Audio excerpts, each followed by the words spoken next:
अब हम इंडिया के सबसे हिस्टोरिक और significant industry cotton textile industry के एवोल्यूशन और जियोग्राफिकल लॉजिक को समझेंगे। सबसे पहले फोकस और द हिस्टोरिकल एवोल्यूशन। इंडिया का रिलेशन कॉटन के साथ एंशिएंट है। हमारा मसलिन और कैलिकोज वर्ल्ड फेमस थे बिकॉज ऑफ फाइनर वीविंग स्किल्स। लेकिन मॉडर्न कॉन्टेक्स्ट में जब हम फर्स्ट मॉडर्न मिल 1854 की बात करते हैं मुंबई में, तो एक बड़ा सवाल आता है, व्हाई मुंबई? सिर्फ कोइंसिडेंस नहीं था, इसके पीछे स्ट्रॉन्ग लोकेशनल फैक्टर्स रिस्पॉन्सिबल हैं। देखो, कॉटन एक प्योर रॉ मटेरियल है, मतलब इसका वेट मैन्युफैक्चरिंग प्रोसेस में लूज नहीं होता, तो इसे कहीं भी ट्रांसपोर्ट किया जा सकता है। बट स्पिनिंग के लिए एक स्पेसिफिक कंडीशन चाहिए, मॉइस्ट क्लाइमेट। अगर हवा में नमी या ह्यूमिडिटी नहीं होगी तो यार्न या धागा बार बार टूट जाएगा। मुंबई का कोस्टल क्लाइमेट नेचुरली ह्यूमिड है, जो स्पिनिंग के लिए आइडियल था। इसके अलावा मशीनरी इंपोर्ट करने के लिए पोर्ट प्रॉक्सिमिटी और इन्वेस्टमेंट के लिए कैपिटल अवेलेबिलिटी वहां पहले से थी। इसलिए शुरुआत में इंडस्ट्री मुंबई और गुजरात के ब्लैक सॉइल ट्रैक तक कन्फाइंड थी। लेकिन 1920s के बाद एक ड्रास्टिक डिस्पर्सल या विकेंद्रीकरण हुआ। क्यों? रेलवे नेटवर्क का एक्सपेंशन पूरे देश में हो गया, जिससे रॉ कॉटन को ट्रांसपोर्ट करना आसान हो गया। दूसरा बड़ा फैक्टर था ग्रिड पावर यानी हाइड्रो इलेक्ट्रिसिटी। पहले मिल्स कोल पर डिपेंड थीं, अब इलेक्ट्रिसिटी हर जगह पहुंच गई, तो इंडस्ट्री को कोल सोर्सेज या पोर्ट्स के पास रहना जरूरी नहीं रहा। इस वजह से कोयम्बतूर, मदुरई और कानपुर जैसे नए सेंटर्स इमर्ज हुए। फॉर इंस्टेंस, कोयम्बतूर में हाइड्रो इलेक्ट्रिसिटी और लोकल कॉटन अवेलेबिलिटी ने इसे साउथ का मैनचेस्टर बना दिया। कानपुर में मार्केट और चीप लेबर फैक्टर डोमिनेंट रहा। अब करंट सेक्टोरल स्ट्रक्चर को देखो। पहले बड़े मिल्स प्रोडक्शन डोमिनेट करते थे, लेकिन अब उनका शेयर डिक्लाइन हो रहा है। आजकल प्रोडक्शन डिसेंट्रलाइज सेक्टर में शिफ्ट हो गया है, जिसमें पावरलूम्स और हैंडलूम्स आते हैं। पावरलूम्स कॉस्ट इफेक्टिव हैं और कम कैपिटल में चलाए जा सकते हैं, इसलिए ये प्रोडक्शन में लीड कर रहे हैं। चैलेंजेस अभी भी हैं। पुरानी मशीनरी या ऑब्सोलीट टेक और सिंथेटिक फाइबर से कंपटीशन इस इंडस्ट्री को सप्रेस कर रहे हैं। समझो इस बात को, ज्योग्राफी कांस्टेंट नहीं होती, टेक्नोलॉजी और ट्रांसपोर्ट के साथ इंडस्ट्रियल लोकेशंस शिफ्ट होती रहती हैं। क्लियर हुआ ये ट्रांजिशन? नेक्स्ट हम जूट इंडस्ट्री पर फोकस करेंगे, जो कॉटन की तरह डिस्पर्स्ड नहीं है बल्कि हाईली कॉन्सेंट्रेटेड है। इस इंडस्ट्री का 90% कॉन्सेंट्रेशन सिर्फ एक स्पेसिफिक रीजन में है, the Hooghly basin in West Bengal. ऐसा लोकेशनल मोनोपोली क्यों है? जूट को प्रोसेस करने के लिए रेटिंग नामक प्रोसेस की जरूरत होती है। रेटिंग में जूट के प्लांट्स को पानी में डुबोकर सड़ाया जाता है ताकि फाइबर अलग किया जा सके। इसके लिए massive amount of fresh water चाहिए, जो हुगली रिवर प्रोवाइड करती है। सिर्फ पानी नहीं, ट्रांसपोर्ट लॉजिस्टिक्स भी क्रिटिकल है। हुगली रिवर का नेटवर्क एक inexpensive water transport system provide करता है, जिससे रॉ मटेरियल फार्म से मिल्स तक सस्ते में लाया जा सकता है। प्लस वेस्ट बंगाल, बिहार और ओडिशा से चीप लेबर की सप्लाई कंटिन्यूअस रहती है और कोलकाता पोर्ट एक्सपोर्ट के लिए गेटवे का काम करता है। ये सारे factors, raw material, water, transport, labour, port, एक ही जगह कन्वर्ज होते हैं, creating a perfect industrial ecosystem. लेकिन इस इंडस्ट्री ने एक मेजर जियोपॉलिटिकल शॉक फेस किया, 1947 का पार्टीशन। इसको पार्टीशन इम्पैक्ट कहते हैं। इंडिया और ईस्ट पाकिस्तान, अब बांग्लादेश के बीच बॉर्डर खिंच गया। रिजल्ट ये हुआ कि 75% jute growing fertile land east Pakistan में चला गया, जबकि सारी मिल्स इंडिया यानी कोलकाता साइड में रह गईं। इमेजिन करो, फैक्ट्री यहां है लेकिन रॉ मटेरियल बॉर्डर के उस पार। इसने इंडस्ट्री को ह्यूज क्राइसिस में डाल दिया। इस क्राइसिस से निकलने के लिए और सिंथेटिक पैकेजिंग, प्लास्टिक से compete करने के लिए अब डाइवर्सिफिकेशन एंड पॉलिसी पर जोर दिया जा रहा है। सिर्फ गनी बैग्स बनाने से इंडस्ट्री सर्वाइव नहीं करेगी। फ्यूचर ग्रोथ एरिया है जूट जियो टेक्सटाइल्स। ये इको फ्रेंडली फैब्रिक्स हैं जो सॉइल कॉन्जर्वेशन में यूज होते हैं, जैसे रोड कंस्ट्रक्शन में मिट्टी को होल्ड करने के लिए। क्योंकि दुनिया प्लास्टिक से मूव अवे कर रही है, इंडिया का गोल्डन फाइबर वापस डिमांड में आ रहा है, एनवायरमेंट फ्रेंडली बैग्स और डेकोरेटिव्स के रूप में। ज्योग्राफी ने पहले चैलेंज दिया पार्टीशन के थ्रू, अब एनवायरमेंट कंसर्न्स इसको वापस रिवाइव कर रहे हैं अपॉर्चुनिटी के रूप में। इंडस्ट्री ट्रेडिशनल पैकेजिंग से हटकर हाई वैल्यू प्रोडक्ट्स की तरफ ट्रांसफॉर्म हो रही है। समझ रहे हो ये एवोल्यूशन? अब शुगर इंडस्ट्री को डिकोड करते हैं। ये इंडस्ट्री कॉटन से बिल्कुल अलग है क्योंकि इसका रॉ मटेरियल वेट लूजिंग और पेरिशेबल है। गन्ना यानी शुगर केन खेत से कटने के बाद सूखने लगता है। विद इन 24 आवर्स इसका सुक्रोज कंटेंट यानी चीनी की मात्रा ड्रास्टिकली कम होने लगता है। इसका मतलब ये है कि शुगर मिल्स को खेत यानी रॉ मटेरियल सोर्स के बिल्कुल पास होना पड़ेगा। आप गन्ने को लंबी दूरी तक ट्रांसपोर्ट नहीं कर सकते क्योंकि ट्रांसपोर्ट कॉस्ट बढ़ जाएगी और रिकवरी रेट यानी चीनी निकालने की क्षमता गिर जाएगी। यही रीजन है कि शुगर इंडस्ट्री हमेशा शुगर केन फील्ड्स के क्लस्टर्स में मिलती है। पिछले कुछ डेकेड्स में एक मेजर लोकेशनल शिफ्ट देखा गया है, फ्रॉम नॉर्थ इंडिया यानी UP Bihar to south India यानी महाराष्ट्र कर्नाटक टीएन। ऐसा क्यों हो रहा है? इसके पीछे सॉलिड ज्योग्राफिकल और साइंटिफिक रीजंस हैं। नॉर्थ इंडिया का क्लाइमेट सब ट्रॉपिकल है, जहां सर्दी और गर्मी का एक्सट्रीम वेरिएशन होता है, जिस वजह से क्रशिंग सीजन छोटा होता है, सिर्फ सर्दी के कुछ महीने। दूसरी तरफ साउथ इंडिया का क्लाइमेट ट्रॉपिकल है। वहां ओशन प्रॉक्सिमिटी की वजह से क्लाइमेट इक्वेबल रहता है और ह्यूमिडिटी बनी रहती है। इससे दो फायदे होते हैं। एक, गन्ने में सुक्रोज कंटेंट हाई होता है यानी ज़्यादा मीठा, और दूसरा, क्रशिंग सीजन लंबा चलता है क्योंकि गन्ना जल्दी सूखता नहीं है। एडिशनली, साउथ में कोऑपरेटिव सोसाइटीज का मैनेजमेंट नॉर्थ के कंपैरिजन में ज़्यादा सक्सेसफुल रहा है, जिसने इस इंडस्ट्री को स्टेबलाइज किया है। लेकिन शुगर इंडस्ट्री सिर्फ चीनी बनाने के बारे में नहीं है। ये अब सर्कुलर इकोनॉमी पर फोकस कर रही है थ्रू बाय प्रोडक्ट यूटिलाइजेशन। मिल से निकले वेस्ट को रिसोर्स में बदला जा रहा है। पहला, मोलासिस। इसका फर्मेंटेशन करके अल्कोहल या इथेनॉल बनाया जाता है, जो अब पेट्रोल में ब्लेंड हो रहा है। दूसरा, बगैस यानी गन्ने का छिलका या फाइब्रस रेसिड्यू। इसे बॉयलर्स में जलाकर इलेक्ट्रिसिटी जनरेट की जाती है यानी कोजनरेशन, या पेपर इंडस्ट्री में रॉ मटेरियल की तरह यूज किया जाता है। तीसरा, प्रेस मड, जो वैक्स और फर्टिलाइजर बनाने में काम आता है। अगर मिल्स इन बाय प्रोडक्ट्स को एफिशिएंटली यूज ना करें तो सिर्फ शुगर प्रोडक्शन से प्रॉफिट कमाना मुश्किल है। इसलिए आजकल इंटीग्रेटेड शुगर कॉम्प्लेक्सेस बन रहे हैं, जहां शुगर, पावर और इथेनॉल तीनों प्रोड्यूस होते हैं। ये है modern industrial integration. Moving on to the silk industry, जो इंडिया की डाइवर्सिटी को रिफ्लेक्ट करती है। इंडिया एक यूनिक पोजीशन होल्ड करता है ग्लोबली क्योंकि हम अकेले ऐसे देश हैं जो कमर्शियल सिल्क की चारों वैरायटीज प्रोड्यूस करते हैं: मलबेरी, टसर, एरी और मूगा। ज्योग्राफी डिसाइड करती है कि कौन सा सिल्क कहाँ मिलेगा, क्योंकि सिल्क वर्म स्पेसिफिक पेड़ के पत्ते खाता है। इसको होस्ट प्लांट स्पेसिफिसिटी कहते हैं। सबसे पहले मलबेरी सिल्क, जो मेन स्ट्रीम है, वो मलबेरी यानी शहतूत लीव्स पर फीड करता है। इसका हब कर्नाटका, मैसूरू, आंध्र प्रदेश और तमिलनाडु में है। बेसिकली सर्दर्न स्टेट्स जहां क्लाइमेटिक कंडीशंस मलबेरी कल्टीवेशन के लिए स्टेबल हैं। फिर आता है टसर सिल्क, जो वाइल्ड वैरायटी है। इसके वर्म्स अर्जुन ये असन ट्रीज पर पलते हैं, जो फॉरेस्ट एरियाज में मिलते हैं। इसलिए इसका production tribal belts of Jharkhand, Chhattisgarh और ओडिशा में कॉन्सेंट्रेटेड है। नोटिस करो, ये इंडस्ट्री ट्राइबल इकोनॉमी को सपोर्ट करती है। तीसरा है एरी सिल्क यानी अहिंसा सिल्क, जो कैस्टर लीव्स पर फीड करता है और मेनली नॉर्थ ईस्ट इंडिया में होता है। फाइनली सबसे प्रेशियस मूगा सिल्क, जो गोल्डन येलो कलर का होता है। ये इंडिया की मोनोपोली है और स्पेसिफिकली असम में पाया जाता है, जीआई टैग्ड, क्योंकि सोम और सुवालू ट्रीज वहीं मिलते हैं। इंडस्ट्री का नेचर लेबर इंटेंसिव है। पिरामिड स्ट्रक्चर को देखो। बॉटम पर फार्मर्स हैं जो कोकून रेयरिंग करते हैं यानी वर्म्स को पालते हैं। इसमें विमेन पार्टिसिपेशन बहुत हाई होता है क्योंकि ये घर के अंदर या बैकयार्ड में किया जा सकता है। मिडिल में रीलिंग एंड स्पिनिंग यूनिट्स हैं जो धागा बनाते हैं, और टॉप पर वीविंग है जहां फाइनल फैब्रिक बनता है।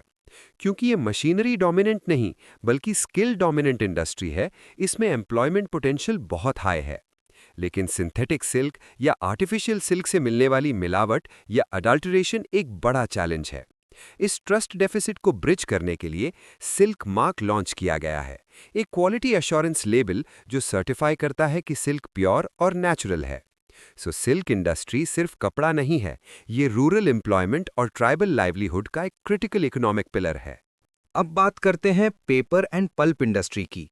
ये इंडस्ट्री पूरी तरह से रॉ मटेरियल ओरिएंटेड है। इसका सिंपल कैलकुलेशन है, 1 टन पेपर बनाने के लिए अप्रॉक्स 2.5 टन्स रॉ मटेरियल यानी वुड या बैम्बू चाहिए। सिंस रॉ मटेरियल भारी और बल्की है यानी वेट लूजिंग, ट्रांसपोर्ट कॉस्ट बचाने के लिए मिल्स हमेशा फॉरेस्ट ट्रैक्ट्स के पास लोकेट की जाती हैं। इसीलिए आप देखोगे मेजर सेंटर्स टीटागढ़, भद्रावती या बल्लारपुर में हैं, जो फॉरेस्ट रिसोर्सेज के क्लोज हैं। रॉ मटेरियल्स के सोर्सेज ज्योग्राफिकली डिवाइडेड हैं। A forest based, bamboo North East और उड़ीसा से आता है और सॉफ्टवुड हिमालय से। बी एग्रो रेसिड्यूज, आजकल एनवायरमेंटल रेस्ट्रिक्शंस के कारण फॉरेस्ट्स कटना मुश्किल है, तो इंडस्ट्री एग्रीकल्चरल वेस्ट जैसे बैगेसे जो शुगर इंडस्ट्री से है और व्हीट स्ट्रॉ पर शिफ्ट हो रही है। ये हरियाणा और यूपी में कॉमन है। सी वेस्ट पेपर, ये रिसाइकलिंग बेस्ड है और मार्केट ओरिएंटेड है, इसीलिए अर्बन एरियाज के पास लोकेटेड होती है। एक और क्रिटिकल लोकेशनल फैक्टर है वाटर। पल्पिंग प्रोसेस यानी लकड़ी को लुगदी बनाना में मैसिव वॉल्यूम ऑफ वाटर चाहिए और केमिकल ट्रीटमेंट यानी ब्लीचिंग के लिए भी पानी जरूरी है। इसीलिए पेपर मिल्स हमेशा रिवर्स या बड़े वाटर बॉडीज के किनारे होती हैं। विजुअल 10 का लोकेशन लॉजिक डायग्राम देखो। ये इंडस्ट्री वहां एग्जिस्ट करती है जहां फॉरेस्ट या रॉ मटेरियल, रिवर या वाटर सोर्स और पावर सप्लाई का इंटरसेक्शन होता है। लेकिन यही वाटर डिपेंडेंसी इसका सबसे बड़ा चैलेंज भी है। पेपर इंडस्ट्री हाईली पोल्यूटिंग है। इसका एफ्लुएंट यानी गंदा पानी रिवर्स को डैमेज करता है। इसीलिए स्ट्रिक्ट एनवायरमेंटल नॉर्म्स और पोल्यूशन कंट्रोल फिल्टर्स का कॉस्ट प्रोडक्शन को बढ़ा देता है। साथ ही डिफॉरेस्टेशन रेगुलेशंस के वजह से क्वालिटी वुड की शॉर्टेज हो रही है।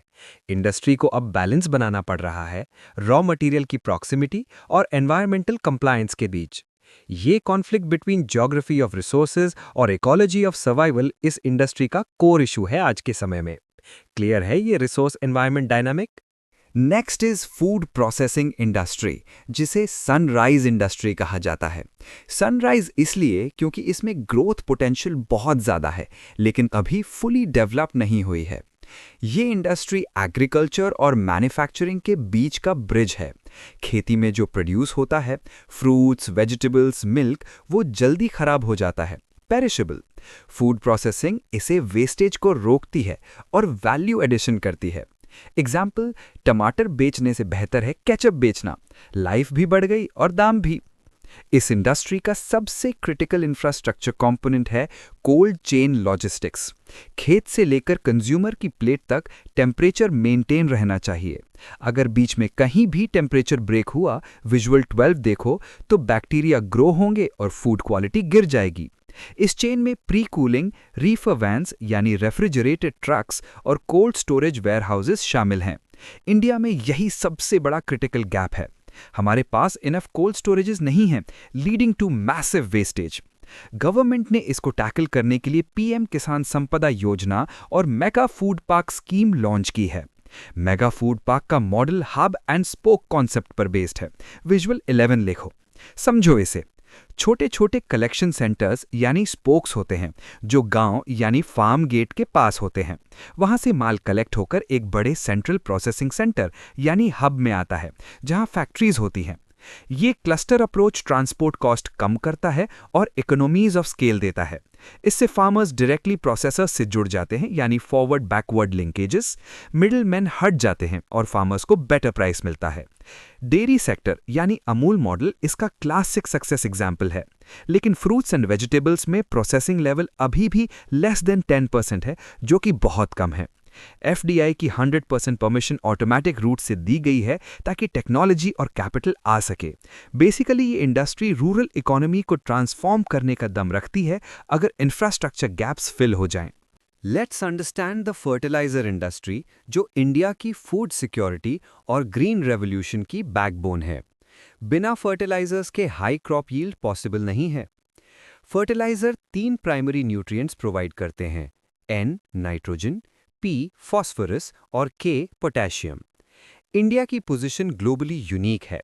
हम नाइट्रोजनस फर्टिलाइजर्स यूरिया में लार्जली सेल्फ सफिशिएंट होने की कोशिश कर रहे हैं, लेकिन फॉस्फेटिक के लिए raw material rock phosphate import करते हैं और पोटेशिक के लिए हम 100% इंपोर्ट डिपेंडेंट हैं, क्योंकि इंडिया में पोटैश के रिजर्व्स कमर्शियली अवेलेबल नहीं है। यहाँ एक बड़ा फीड स्टॉक शिफ्ट या रॉ मटेरियल बदलाव हुआ है। पहले यूरिया बनाने के लिए नैप्था यानी क्रूड ऑयल प्रोडक्ट या कोल यूज होता था। ये महंगा और पोल्यूटिंग था। अब इंडस्ट्री नेचुरल गैस पर शिफ्ट हो गई है, जो एफिशिएंट और क्लीनर है। इस ट्रांजिशन को पॉसिबल बनाया HBJ यानी हजीरा विजयपुर जगदीशपुर गैस पाइपलाइन ने। विजुअल 13 देखो। गैस पाइपलाइंस गुजरात से लेकर यूपी तक फैक्ट्रीज को कनेक्ट करती हैं। इसलिए फर्टिलाइजर प्लांट्स अब सिर्फ raw material source, coal mines या रिफाइनरीज के पास नहीं, बल्कि गैस पाइपलाइन नेटवर्क के अलोंग लोकेट हो रहे हैं। इनोवेशन की बात करें तो नैनो यूरिया एक गेम चेंजर है। Traditional urea 45 kg bag granular form में होता है। इसका बड़ा हिस्सा जमीन में घुलकर ग्राउंड वाटर को पल्यूट करता है, लीचिंग, और एफिशिएंसी सिर्फ 30 to 40% होती है। कंट्रास्ट में nano urea liquid form 500 ml bottle में आता है। इससे डायरेक्ट पत्तों पर स्प्रे किया जाता है, फोलियर स्प्रे, जिससे प्लांट इसे ऑलमोस्ट पूरा एब्जॉर्ब कर लेता है। 80% प्लस एफिशिएंसी। सोचो लॉजिस्टिक्स कॉस्ट कितना बचेगा। कहाँ 45 केजी की बोरी ट्रांसपोर्ट करना और कहाँ आधा लीटर की बॉटल। ये सॉइल हेल्थ को भी बचा रहा है और सब्सिडी बर्डन को भी कम करेगा। Government nutrient based subsidy use करती है ताकि किसान बैलेंस्ड फर्टिलाइजर यूज करे, सिर्फ सस्ता यूरिया नहीं। ये इंडस्ट्री, केमिस्ट्री, लॉजिस्टिक्स और एग्रीकल्चर पॉलिसी का परफेक्ट इंटरसेक्शन है। फाइनली हम सारे इंडस्ट्रीज के कॉमन इंडस्ट्रियल इश्यूज को एनालाइज करेंगे। चाहे वो टेक्सटाइल हो, शुगर हो या जूट, कुछ प्रॉब्लम्स यूनिवर्सल हैं। सबसे पहला है रॉ मटेरियल कंस्ट्रेंट्स और seasonality. Agro based industries, sugar, T पूरे साल नहीं चल सकती। जब फसल कटती है तभी फैक्ट्री चलती है। बाकी टाइम मशीनरी आइडल रहती है। ये आइडल कैपेसिटी प्रोडक्शन कॉस्ट बढ़ा देती है, क्योंकि फिक्स्ड कॉस्ट जैसे रेंट और सैलरी तो लग ही रही है। दूसरा बड़ा इशू है टेक्नोलॉजिकल लैग। इंडिया की कई मिल्स, स्पेशली टेक्सटाइल्स और जूट में, मशीनरी आज भी डेकेड्स पुरानी है। ओल्ड मशीनरी का मतलब है हाई एनर्जी कंजम्पशन और लो आउटपुट क्वालिटी। इस वजह से हम ग्लोबल मार्केट में प्राइस और क्वालिटी पर compete नहीं कर पाते। स्केल ऑफ ऑपरेशन भी एक फैक्टर है। विजुअल 16 का रडार चार्ट देखो। ग्लोबल प्लेयर्स जैसे चाइना और वियतनाम मैसिव स्केल पर ऑपरेट करते हैं, जबकि इंडिया में प्रोडक्शन फ्रैगमेंटेड है। छोटी यूनिट्स होने के कारण हम इकोनॉमीज ऑफ स्केल का फायदा नहीं उठा पाते। लॉजिस्टिक्स और इंफ्रास्ट्रक्चर एक मेजर बॉटलनेक है। Farm to market connectivity weak है। कोल्ड चेन की कमी, हाई ट्रांसपोर्ट कॉस्ट और पोर्ट डिलेज हमारी कॉम्पिटिटिवनेस को घटा देते हैं। इससे कॉम्पिटिटिव डिसएडवांटेज गैप क्रिएट होता है।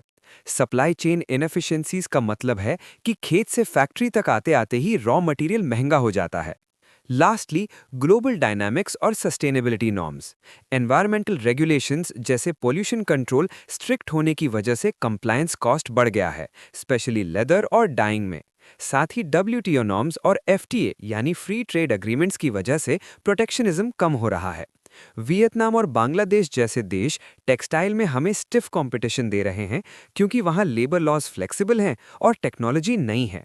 इन स्ट्रक्चरल चैलेंजेस को सॉल्व किए बिना मेक इन इंडिया का फुल पोटेंशियल रियलाइज करना डिफिकल्ट है। इसलिए फोकस अब सिर्फ प्रोडक्शन पर नहीं, बल्कि एफिशिएंसी, मॉडर्नाइजेशन और लॉजिस्टिक्स इंप्रूवमेंट पर है। ये था पूरा comprehensive analysis of India's industrial geography. Concepts clear हुए? हर इंडस्ट्री का अपना लॉजिक है, लेकिन चैलेंजेस इंटरकनेक्टेड है। Keep connecting these dots. Good luck.